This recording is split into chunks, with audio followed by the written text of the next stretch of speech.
बात ध्यान से सुन ले गे। सोनू के सुताई के दलही, विकेश के बंगला में दलही, अमृत के अंगना में दलही, पंकज के पंजियाई के दलही। सुने सुने छौड़ी गई सुन ले गे।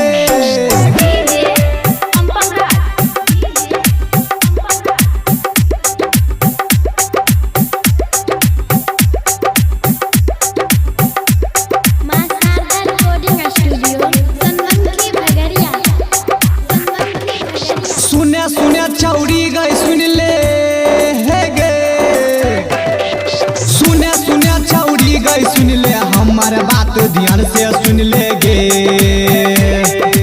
अच्छे के अच्छा से दलही, ननकू के नीचा से दलही, पिंटू के पंजियाई के दलही, बजरंगी बाजार के ललको। सुने सुने छौड़ी गई सुन ले गे।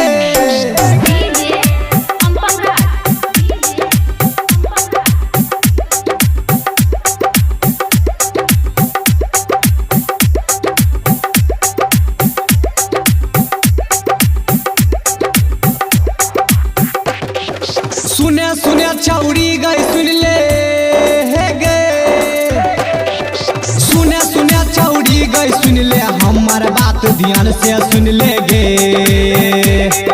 शुरू जा शुरू कर दलको, सचिन मासा ते डालको, अजित माता आइए लेके देवघर के दुआर पलको। सुने सुने छौड़ी गई सुन ले गे।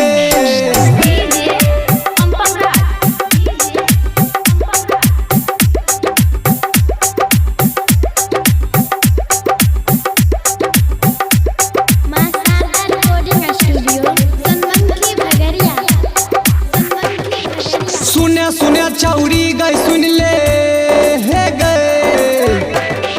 सुने सुने छौड़ी गई सुन ले, दिल चनकी कहै छौ सुन ले गे।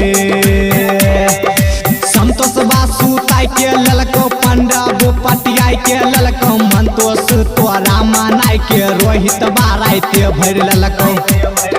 सुने सुने छौड़ी गई सुन ले गे। आहो चुम्मा ललके खाली यार कुछ और।